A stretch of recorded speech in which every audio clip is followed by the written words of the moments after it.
우리 함께 기도하고 또 수요예배로 모인 우리 가정들 가운데에 하나님의 은혜가 있길 소망하면서 함께 찬양하기 원합니다. 기도하겠습니다. 사랑의 아버지 하나님, 감사합니다.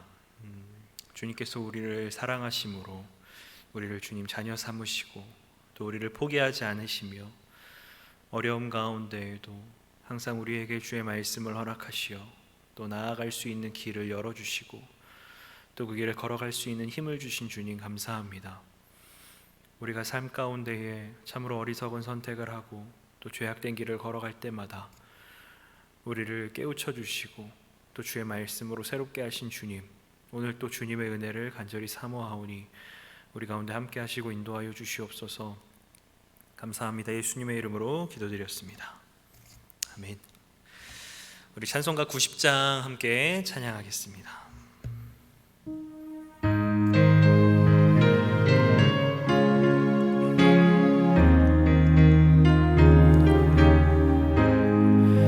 주 예수 내가 알기 전 날 먼저 사랑했네. 그 크신 사랑 나타나 내 영혼 거듭나네. 내 맘속에 늘 계시고 나 주의 안에 있어 저 포도비유 같으니 참 좋은 나의 친구. 내 친구 되신 예수님 날 구원하시려고 그 귀한 몸을 버리사 내 죄를 대속했네. 나 주님을 늘 믿으며 그 손을 의지하고 내 몸과 마음을 바쳐서 끝까지 충성하리. 내 진실하신 친구여 그 은혜 내려주사 날 항상 보호하시고 내 방패 되옵소서.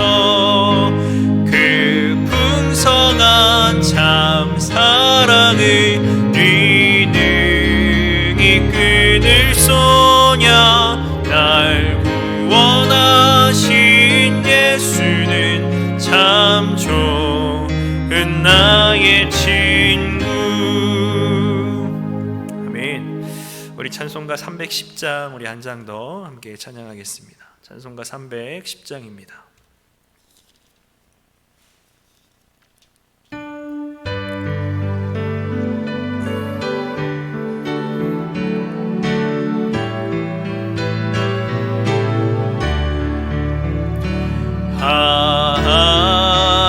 하나님의 은혜로 있을 데 없는 자 왜 구속하여 주는지 난 알 수 없도다.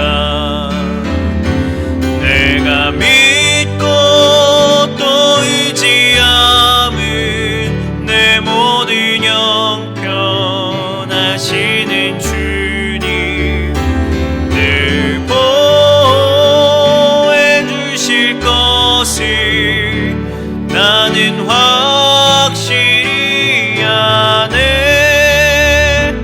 왜 내게 굳센 믿음과 또 복음 주셔서 내 마음이 항상 편한지 난 알 수 없도다. 내가 믿고 또 의지함은 내 모든 형편 하시는 주님 늘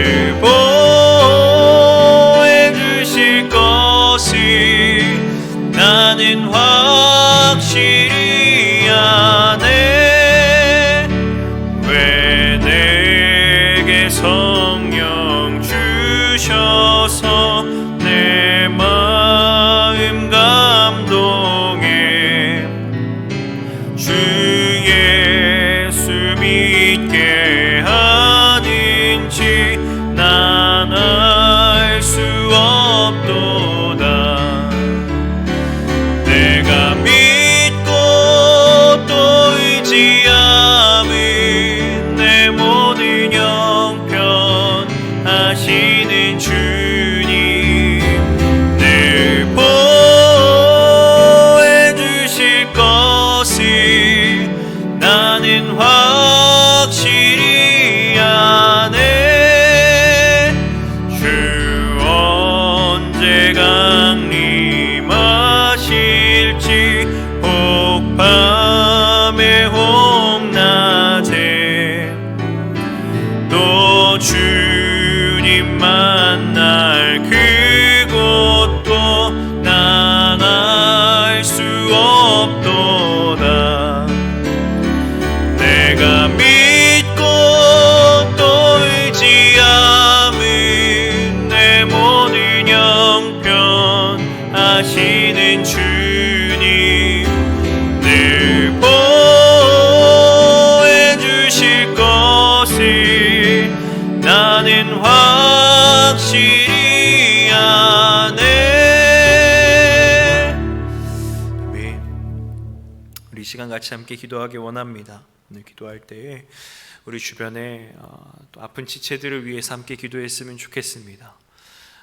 주님께서 치료하시고 또 낫게 하시고 또 그 나음을 통하여 더욱더 하나님 앞에 감사와 또 은혜로 섬기며 또 이 세상 가운데에 주님이 우리에게 허락하신 건강과 또 주님의 보호하심이 얼마나 그것이 우리에게 감사한지 또 알게 하며 또 우리의 가정을 지키시고 또 우리의 직장을 지키시고 또 우리의 사업을 지키시는 주님께서 우리를 얼마나 안전하게 보호하고 계신지 또 우리의 주변의 이웃들 가운데에 혹 주님의 그 보호하심을 느끼지 못하고 알지 못하고 이 세상 가운데 외롭게 나의 힘으로 나의 의지로 싸워 나아가려고 하는 아직 예수님을 모르는 지체들 가운데에 혹 신앙이 연약한 이들 가운데에 우리가 그들을 위하여 함께 기도했으면 좋겠습니다.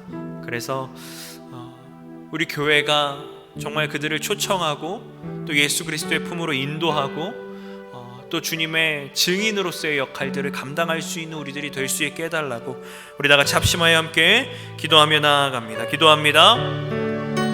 사랑의 아버지 하나님 감사합니다. 주님 참으로 주님의 은혜가 우리 가운데에 항상 임하며 또 주님의 보호하심이 항상 우리 가운데에 있는데 아버지 우리가 그것을 감사하기보다는 당연한 것으로 여기고 또 그것을 은혜로 누리기보다는 어쩌면 그것이 나에게 참으로 그냥 당연히 있어야 할 것으로 여기는 우리들의 모습이 있지는 않습니까? 그것이 없을 때에 주님께 은혜를 구하기보다는 없다는 불평으로 또 주님께 원망하고 있는 우리들의 모습들이 있지는 않습니까? 아버지 하나님 언제나 우리를 보호하시는 주님 앞에 하나님 우리가 그 은혜를 잊지 않게 하여 주시옵소서. 그 은혜 가운데 살아갈 수 있도록 인도하여 주시옵소서. 또한 간절히 기도하옵기는 아버지 우리 주변에 아픈 지체들이 있습니다. 주님께서 아버지 하나님 그들을 붙잡아 주셔서 아버지 속히 치료하시고 낫게 하시고 아버지 하나님 그 가운데에 참으로 주님이 보호하시는 은혜와 또 그 아버지 하나님 지키시는 그 손길을 아버지 고백할 수 있도록 주님 인도하여 주시옵소서. 또한 아버지 하나님 우리 주변에 아직 주님을 알지 못하여 이 세상을 혼자의 힘으로 혼자의 의지로 혼자의 능력으로 아둥바둥 애쓰며 살아가려고 하는 또 많은 지체들이 있습니다. 아버지는 그들을 아버지는 주님께로 초청하기 원합니다. 아버지는 그들이 주님 앞에 나와 주님을 알기 원합니다. 아버지 우리가 예수 그리스도의 증인의 역할을 감당하기 원합니다.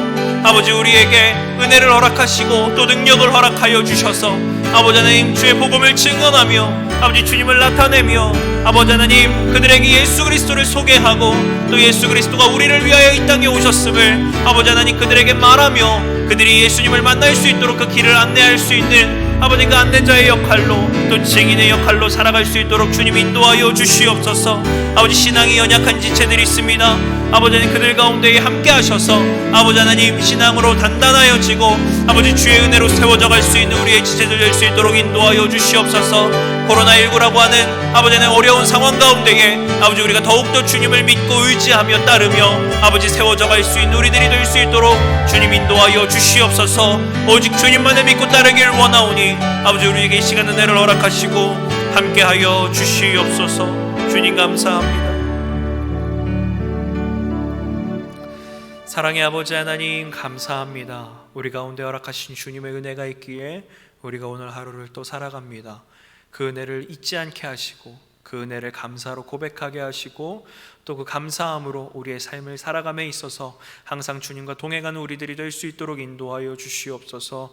우리의 아픈 지체들과 또 신앙의 연약한 일들과 아직 주님을 알지 못하는 영혼들에게도 주님 함께 하셔서 그들이 속히 주님을 만나고 참 기쁨과 평안의 길로 나아올 수 있도록 주님 인도하여 주시옵소서. 감사합니다. 예수님의 이름으로 기도드렸습니다.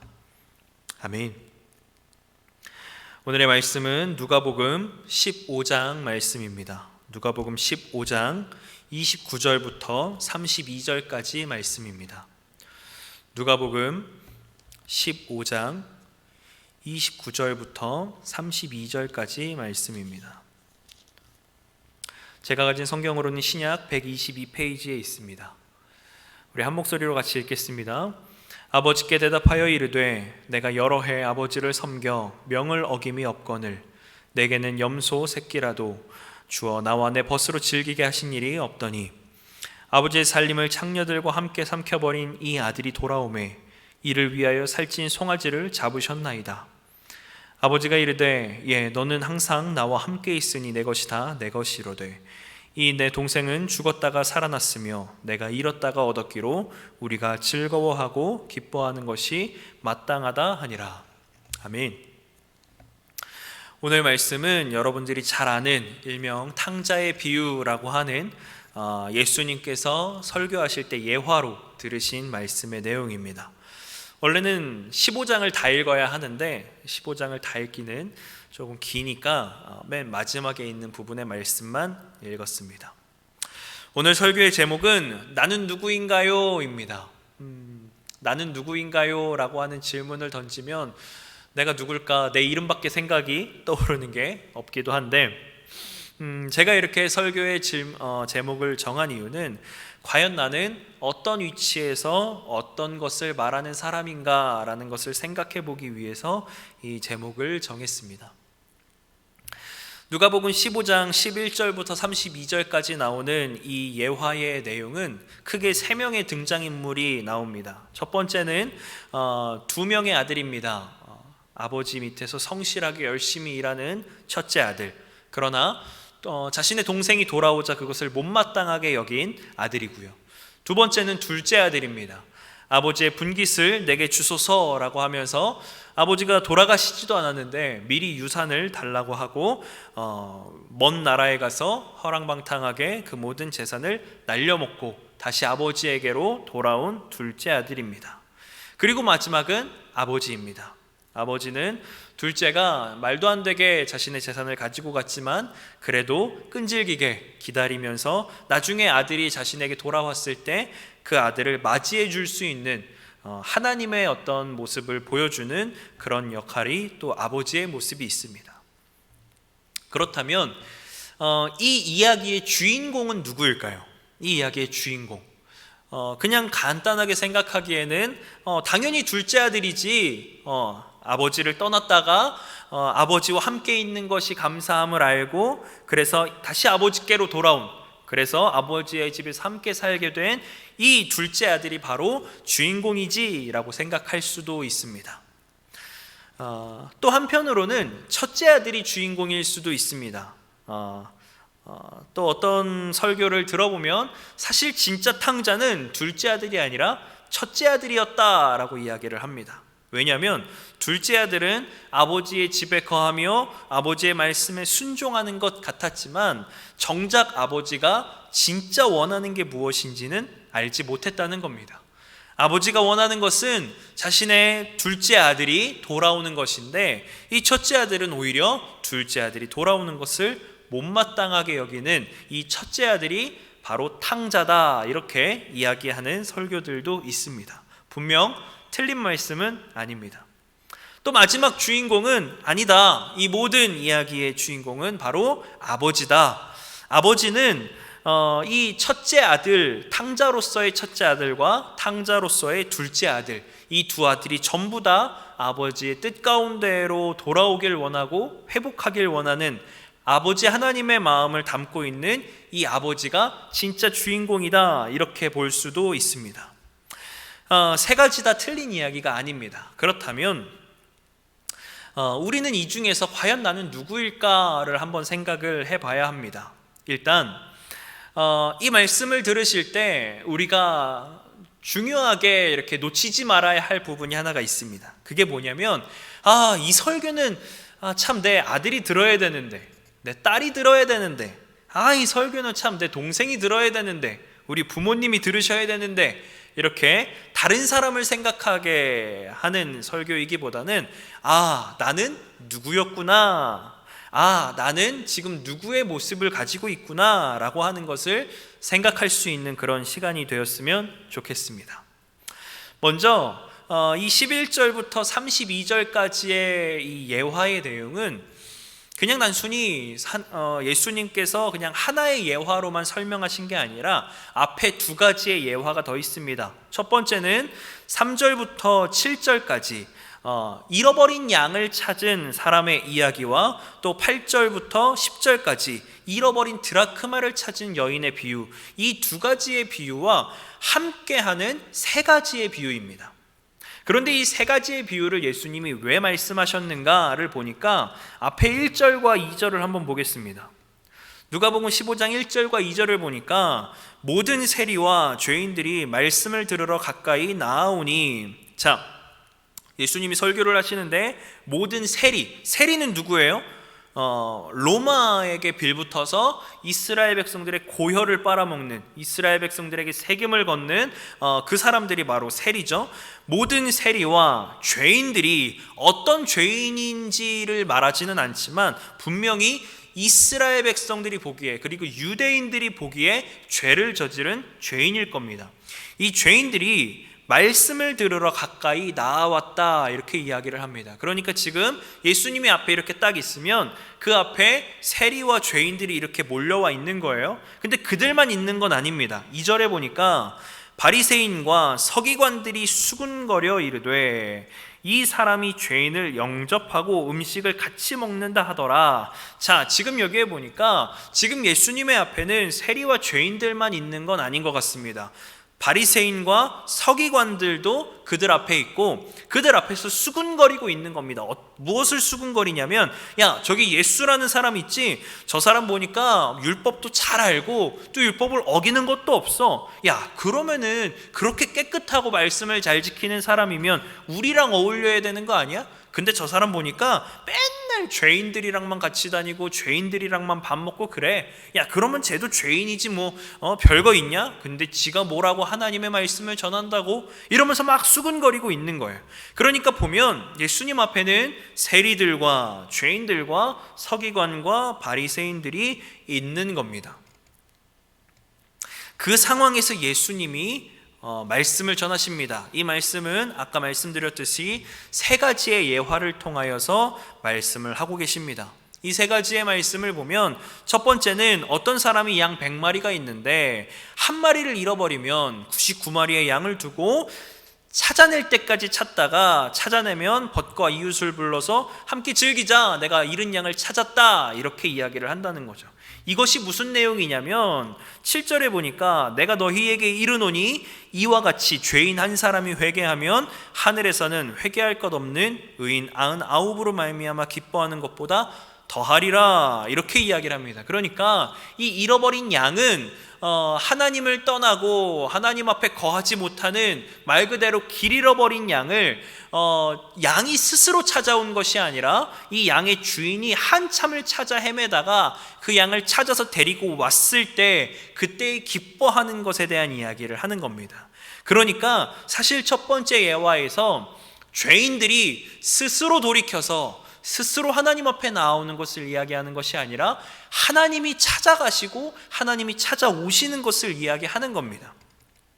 8절을 한번 보겠습니다. 70드라크마를 찾은 여인의 비유인데 10개의 드라크마가 있습니다. 이 드라크마는 화폐의 단위입니다. 로마에서 쓰던, 헬라 사람들이 쓰던 화폐의 단위인데, 이 10드라크마가 있는데 하나를 잃으면 그것을 찾을 때까지 온 집안을 쓸고 닦고 부지런히 찾아내다가 그것을 찾았을 때 벗과 이웃을 불러 함께 즐기자, 내가 드라크마를 찾았다, 이렇게 이야기를 한다는 거죠. 그러면서 10절에 보니까 내가 너희에게 이르노니 이와 같이 죄인 한 사람이 회개하면 하나님의 사자들 앞에 기쁨이 되느니라. 여러분, 지금 이 두 가지의 예화를 보면 둘째 아들이 주인공처럼 혹시 보이십니까? 둘째 아들은 제가 아까 말했던 아버지를 떠났다가 아버지와 함께 사는 것이 행복했다면서 아버지에게 돌아온 둘째의 이야기인데, 이 첫 번째와 두 번째의 예화에서는 이 둘째 아들이 주인공처럼 보이지는 않습니다. 오히려 누가 주인공처럼 여겨지죠? 이 양을 찾은 주인, 그리고 드라크마를 찾은 여인이 주인공처럼 보입니다. 그러면은 마찬가지로 세 번째 비유에서도 주인공이 누가 되어야 할까요? 아버지가 되어야 할 겁니다. 이 아버지는요, 이 예화의 내용이 앞에 있는 두 개보다 조금 더 자세합니다. 그리고 이 자세한 이 예화는 이스라엘 백성들의 문화와 그들이 살고 있는 율법들, 그들이 살고 있는 관습들을 조금 알면 조금 더 쉽게 이 내용을 이해할 수가 있습니다. 여러분 보면 둘째가 아버지한테 이야기를 합니다. 아버지요, 재산 중에서 내게 돌아올 분깃을 미리 나한테 좀 주십시오, 이렇게 이야기를 합니다. 여러분, 이게요 어떤 이야기냐면요, 아버지, 난 이제 아버지가 죽은 걸로 여기고 살 테니까 아버지 유산 좀 주십시오. 아버지가 아직도 안 돌아가셔가지고 제가 유산을 못 받고 있지 않습니까? 그러니까 저 이제 다시 아버지 앞에 나타나지 않겠습니다. 그러니까 아버지가 나에게 주셔야 할 유산을 미리 좀 주십시오, 요렇게 이야기하는 겁니다. 세상 후레자식도 이런 후레자식이 없어요. 그런데 이놈이 그 살림을 아버지가 나눠주셨습니다. 무슨 뜻으로, 무슨 생각으로 나눠주셨는지 모르겠어요. 그 어떤 아버지도 이런 말을 들으면서 유산을 나눠주지는 않을 것 같아요. 그런데도 불구하고 아버지는 나눠줍니다. 13절에 보니까 그 후 며칠이 안 되어 둘째 아들이 재물을 다 모아가지고 먼 나라에 갔다라고 이야기를 하는데, 여러분 지금이야 먼 나라로 갔다라고 하면은 뭐 이민을 갔다, 뭐 이렇게 생각을 할 수도 있겠지만, 그 당시에는요 유대인들은 자신의 민족을 제외한 이방인들은 개돼지로 여겼던 시절이에요. 그러니까 먼 나라로 갔다라고 하는 거는 베들레헴과 유대와 혹은 사마리아 땅도 아닌 더 먼 아예 이방 민족들이 사는 그 나라로 갔다라고 하는 겁니다. 그러니까 그곳에서 하나님을 믿는 사람, 하나님을 섬기는 사람으로서, 유대인으로서 이렇게 사는 것이 아니라 그냥 이방인처럼 살겠다라고 하는 게 여기 드러나는 겁니다. 그 먼 나라에 가서 거기서 허랑방탕하여 그 재산을 낭비하고 다 없앤 후에 마침 그 나라에 크게 흉년이 들었습니다. 그랬더니 그가 이제 먹을 것도 없고 흉년도 드니까 이제 먹을 게 없는 거예요. 그래서 15절에 보니까 그 나라 사람 중 한 사람에게 붙여 사니 그가 그를 들로 보내어 돼지를 치게 하였는데, 여러분 이 돼지는요, 우리는 돼지가 친숙하잖아요. 돼지고기를 많이 먹고 삼겹살 얼마나 좋습니까? 그런데 유대인들에게 이 돼지라고 하는 건 부정한 짐승입니다. 이 돼지는요 만져도 안 되고요, 먹는 건 당연히 말도 안 되고요, 이 돼지랑 함께 한 자리에서 접촉하고 함께 있는 것 자체가 나를 부정하게 하는 그런 행동입니다. 그런데 이 돼지를 치게 하고, 심지어 돼지를 그냥 치게 하는 것 정도가 아니라 본인 스스로가 돼지가 먹는 쥐염 열매로 배를 채우려고 그거를 막 먹었다는 거예요. 그러니까 지금 이 둘째 아들에게는 유대인으로서의 자각이 전혀 없는 겁니다. 자신 스스로가 선택받은 하나님의 민족이다, 그리고 자신 스스로가 유대인이다, 내가 하나님의 말씀을 지켜야 하는 사람이다 라는 그런 개념조차가 아예 없었던 거예요. 그러다가 문득 여러분, 저는 이 문득이 은혜라고 생각을 합니다. 문득 스스로를 돌이켜 생각을 해봤는데, 야, 아버지 집에는 먹을 게 풍족한데, 내 아버지 집에는 종들도 먹을 것에 대해서는 걱정 없이 먹는데 내가 여기에서 이제 굶어 죽겠구나, 이렇게 생각을 하는 겁니다. 그리고 나서 야, 이렇게 굶어 죽을 바에야 내가 차라리 아버지한테 가서 사죄드리고 내가 그 아버지에게 다시 아들로 받아달라고 말은 못하니까 그래 내가 종으로서라도 내가 살게 해달라고 가서 빌자. 그럼 내가 굶어 죽진 않겠지라고 하면서 아버지의 집으로 갑니다. 그래서 20절에 보니까 이에 일어나서 아버지께로 돌아가니라 아직도 거리가 먼데 아버지가 그를 보고 측은히 여겨 달려가 목을 안고 입을 맞추니, 여러분 아직도 거리가 먼데 라고 하는 이 표현이 굉장히 중요합니다. 왜 중요하냐면요, 아버지가요 그냥 단순히 집 앞에 서서 탕자가 우리 둘째 아들이 언제 오려나 이러면서 찾다가 둘째 아들이다 이러면서 막 달려간 게 아니에요. 이 아버지가 아직도 거리가 먼데라고 하는 건 여러분 그 당시에는 마을 공동체예요. 마을 공동체. 그러니까 소문이 아주 빠르게 퍼지는 곳인 거죠. 우리나라도 옛날에는 이웃사촌이라고 하면서 이웃들 집에 숟가락이 몇 개 있는지 젓가락이 몇 개 있는지도 다 안다 그랬잖아요. 박씨네 둘째 아들이 이번에 뭘 했대. 그래? 야, 김씨네 아들도 이번에 뭘 했다는데 막 서로 간의 정보가 너무나 원활하게 소통이 되는 거죠. 마찬가지로 이 유대인들도 그 당시 마을 공동체를 가지고 있었고 이 마을 공동체 안에는 그런 소문들이 굉장히 빠르게 쉽게 퍼져나가는 그런 곳이었습니다. 그런 이 마을 사람들이 야, 이번에 들었어? 그 누구누구네 그 둘째 아들이 이번에 야, 아버지한테 유산을 달라고 한 다음에 이방 나라로 갔다는 거 아니야? 뭐? 그런 놈이 다 있어? 그럼 아버지가 죽은 것처럼 살겠다는 거야? 이런 후레 자식, 내가 만나기만 해봐라 돌로 쳐서 죽여버릴 거야. 여러분 이게 그냥 욕이 아니라 진짜 돌로 쳐서 죽였어요. 그 당시에는 간음을 한 여자나 아니면 결혼을 하지 않았는데도 다른 사내와 잠자리를 가지거나 혹은 율법을 지키지 않은 이들에 대해서 그들은 한 곳에다가 모아놓고 돌로 쳤어요.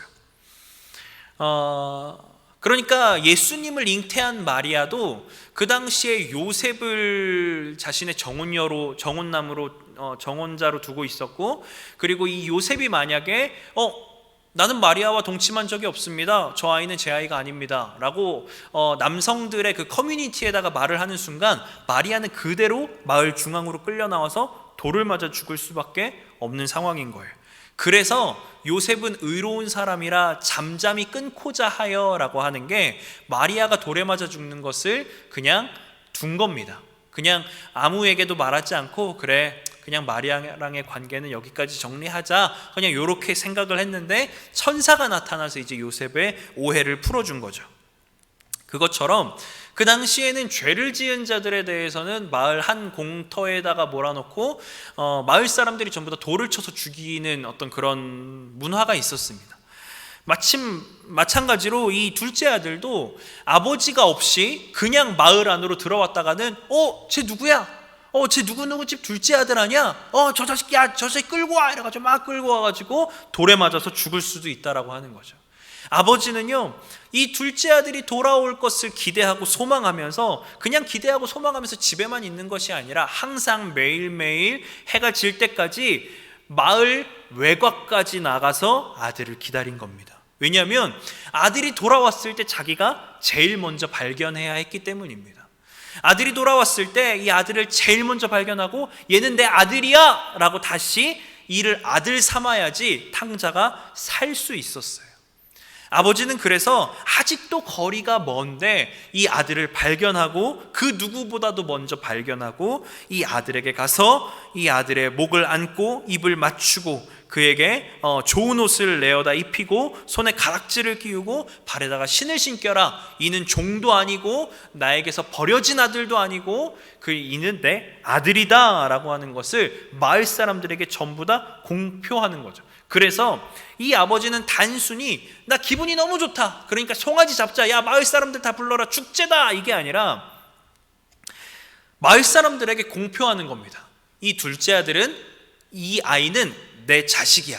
그러니까 지난 일 가지고 알고알고 하지 말고 이제 얘를 돌로 쳐서 죽여야 되느니 무슨 율법을 적용해야 되느니 그런 말 하지 말고 얘는 내 아들이니까 더 이상 말하지 마. 이렇게 모든 마을 사람들 앞에서 이 잃어버렸던 둘째 아들이 나의 살아 돌아온 둘째 아들임을 공표한 겁니다. 그런데 이야기가 여기에서만 끝나면 참 해피엔딩인데 25절에 보니까 마다들은 밭에 있다가 돌아와 집에 가까이 왔을 때에 풍악과 춤추는 소리를 듣고, 자, 마다들이 이제 밭에 있다가 돌아왔습니다. 그런데 풍악 소리가 막 들리니까 종을 불러다가 야, 이게 무슨 일이냐 그랬더니 당신의 동생이 돌아왔음에 당신의 아버지가 건강한 그를 다시 맞아들이게 됨으로 인하여 살찐 송아리를 잡았나이다 하니, 자, 여러분 보세요. 27절에 보면 당신의 동생이 돌아왔습니다 이렇게 이야기를 합니다. 동생이 돌아왔으면 마땅히 기뻐야 되는데 28절에 그가 노하여 그 축제의 자리에 들어가려고 하지 않았더니 아버지가 나와서 권합니다. 아들아 들어가자. 그랬더니 29절에 아버지한테 이렇게 이야기합니다. 내가 여러 해 동안 아버지를 섬겨 명을 어김이 없었습니다. 그런데 내게는 염소 새끼라도 줘서 내 벗과 즐기게 하신 적이 없었는데 아버지의 살림을 창녀들과 함께 삼켜버린 이 아들이 돌아왔는데 이 아들을 위해 가지고는 살찐 송아지를 잡았습니까? 이렇게 이야기를 합니다. 여러분, 이게 얼마나 많은 숨어있는 내용들이 들어있냐면, 첫 번째는 30절에 아버지의 살림을 창녀들과 함께 삼켜버린입니다. 여러분, 이 첫째 아들이요, 정말로 아버지의 뜻에 순종하고 정말 아버지를 기쁘시게 하는 아들이었다면 그가 평상시에는 밭에서 열심히 아버지의 뜻을 따라 일을 하는 것이 그가 맡겨진 것에 최선을 다하는 일이었을 겁니다. 그런데 이제 더 이상 아버지의 가장 큰 기쁨은 아들이 밭에 나가서 일하는 게 아닙니다. 아버지의 가장 큰 기쁨은 집을 나갔던 둘째 아들이 돌아오는 것에 있습니다. 그러면 이 첫째 아들이 이 아버지의 마음을 안다면 어떻게 해야 될까요? 밭을 일구던 것을 잠시 멈추고 자신의 동생을 찾아서 떠나야 하는 겁니다.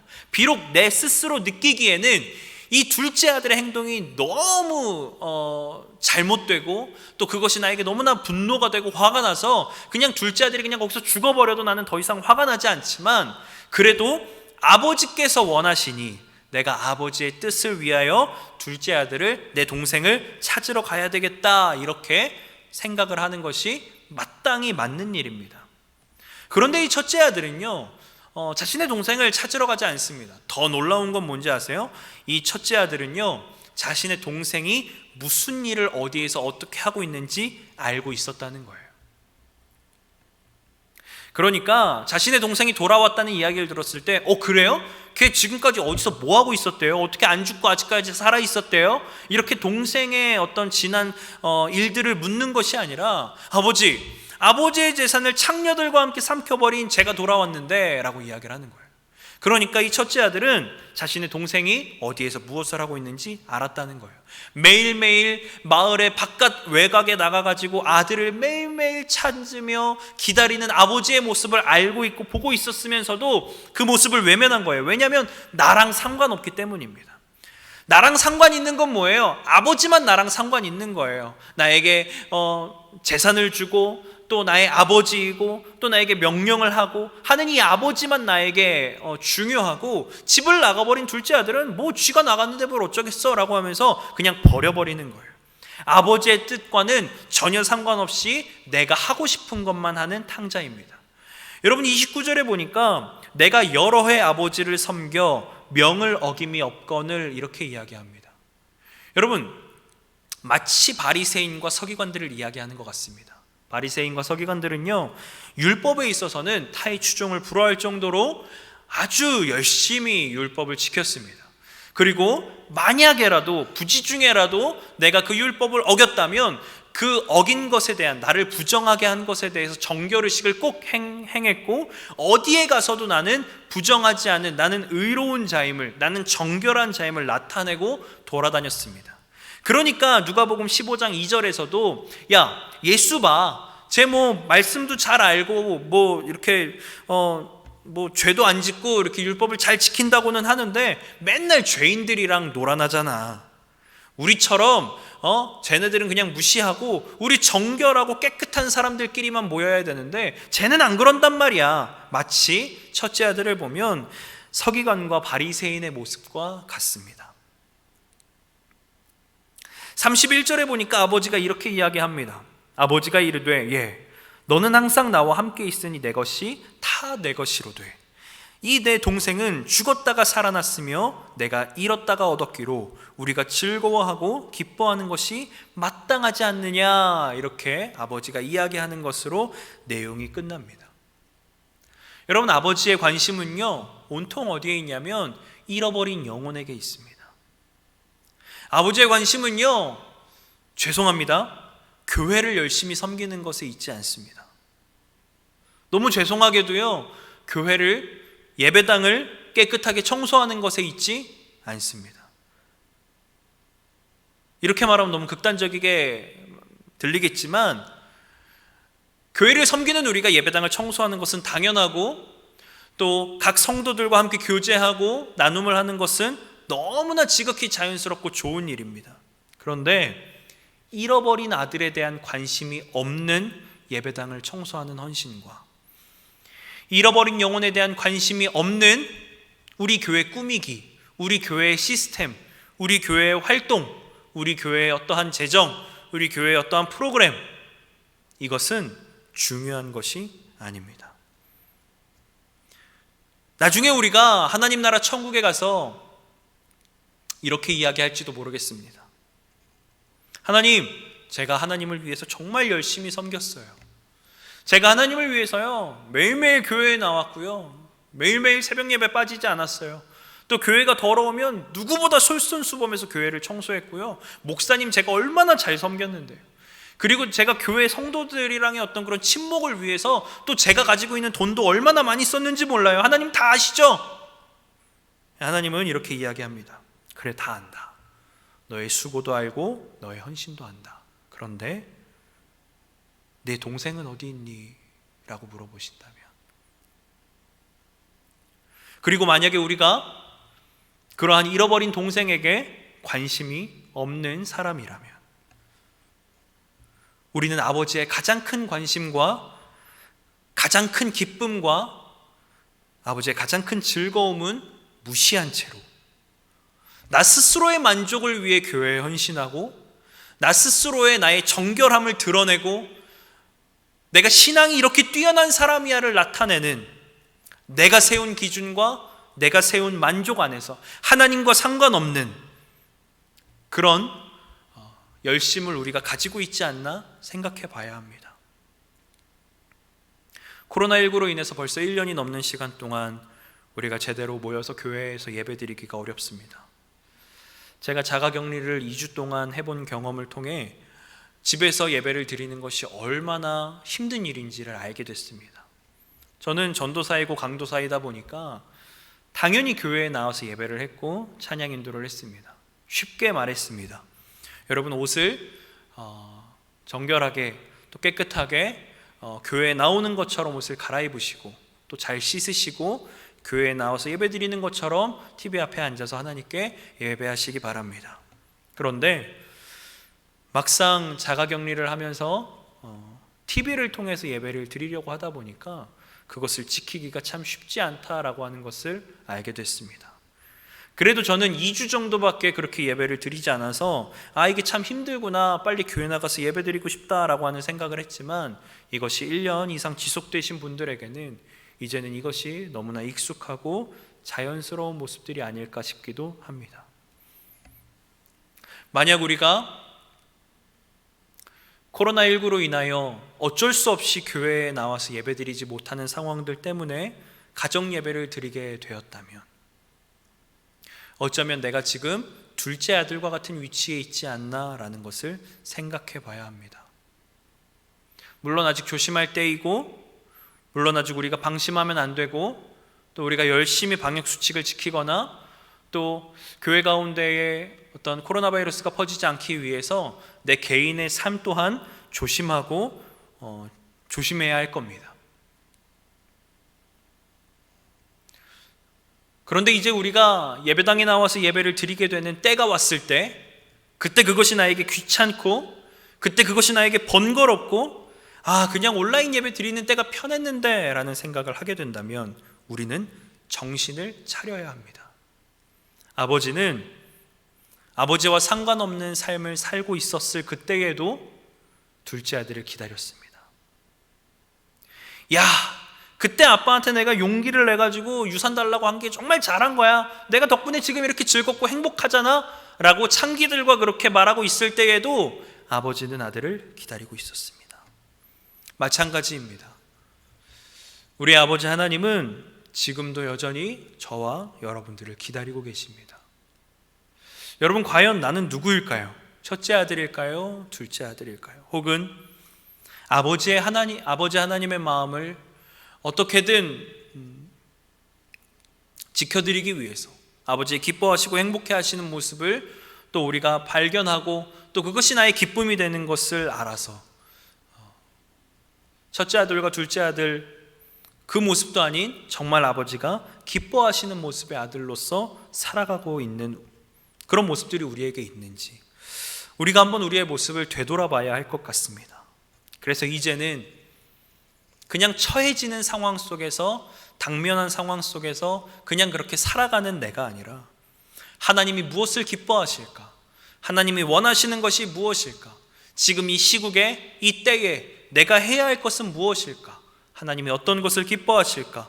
그것을 항상 고민하면서 때로는 내가 아버지를 떠나 먼 나라에 있다가도 그래, 내가 아버지에게 돌아가는 것이 맞는 거야 라는 그 아버지의 마음을 알게 되는 둘째 아들의 모습이든, 밭에서 일을 하고 있다가 혹은 둘째 아들이 돌아왔다는 사실에 화를 냈다가도 그래도 아버지의 말씀을 듣고 그래, 그것이 아버지의 기뻐하시는 거였지, 내가 그동안 아버지의 마음을 몰랐구나, 내가 이제는 아버지의 마음을 따라 내가 함께 즐겨야 되겠다, 내가 함께 기뻐해야 되겠다 라고 회심하게 되는 첫째 아들과 같은 모습이나, 우리들이 이제는 하나님이 기뻐하시는 모습으로 변화되고 또 그렇게 살아갈 수 있는 여러분들이 되길 소망합니다. 기도하겠습니다. 사랑이 많으신 아버지 하나님, 감사합니다. 첫째 아들과 같은 탕자나 둘째 아들과 같은 탕자나 우리들의 삶 속에 또 우리들의 모습에는 언제나 이런 탕자와 같은 모습들이 있음을 고백합니다. 주님께서 우리를 깨닫게 하시고 또 우리에게 말씀하시고 우리를 일으키시는 그 가운데에 우리가 아버지의 뜻을 궁금하게 하시고 또 아버지의 뜻을 구하게 하시고 또 그 아버지의 뜻 가운데 살아갈 수 있는 우리가 될 수 있도록 우리에게 은혜를 더하여 주시옵소서. 너무나 익숙해지고 자연스러워지고 당연해진 이 온라인 예배 가운데에 이것이 온라인 예배가 아니라 타협이 되고 간소화가 되고 편리함이 되어지는 것이 아니라 이제는 하나님 앞에 회복되고 돌아올 수 있는 그러한 우리들이 될 수 있도록 함께 하시고 또 우리가 잃어버린 양을 찾는 것에 대해서, 잃어버린 드라크마를 찾는 것에 대해서, 잃어버린 아들을 찾는 것에 대해서 관심을 가지시는 아버지와 같이 또 그 잃어버린 영혼을 향하여 관심을 가지는 우리가 될 수 있도록 주님 함께하여 주시옵소서. 감사합니다. 예수님의 이름으로 기도드렸습니다. 아멘. 우리 찬송가 304장 함께 찬양하고 주기도문으로 예배를 마치겠습니다.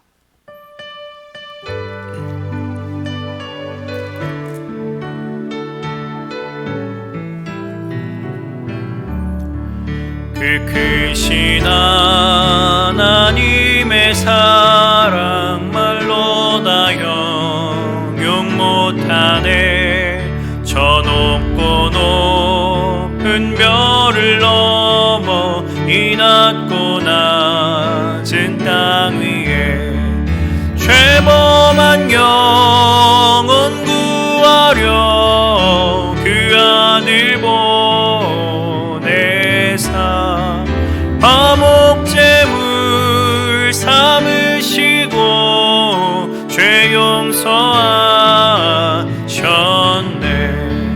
하나님 크신 사랑은 증량 다 못하네.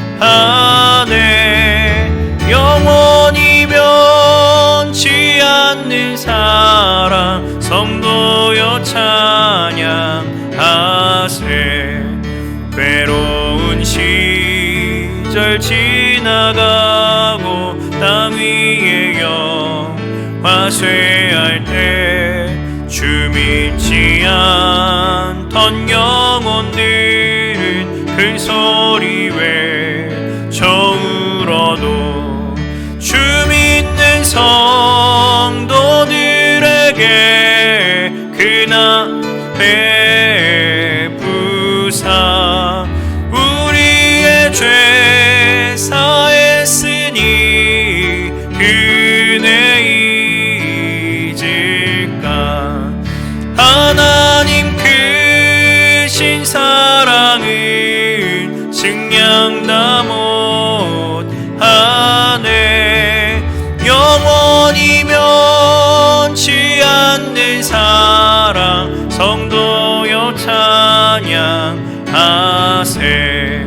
하늘을 두루마리 삼고 바다를 먹물 삼아도 한없는 하나님의 사랑 다 기록할 수 없겠네. 하나님의 크신 사랑 그 어찌 닿았을까. 저 하늘 높이 쌓아도 채우지 못하리. 하나님 크신 사랑은 증량 다 못하네. 영원히 변치 않는 사랑 성도여 찬양. 하나님 크신 사랑은 하나님 크신 사랑은 증량 다 못하네. 영원히 변치 않는 사랑 성도여 찬양하세.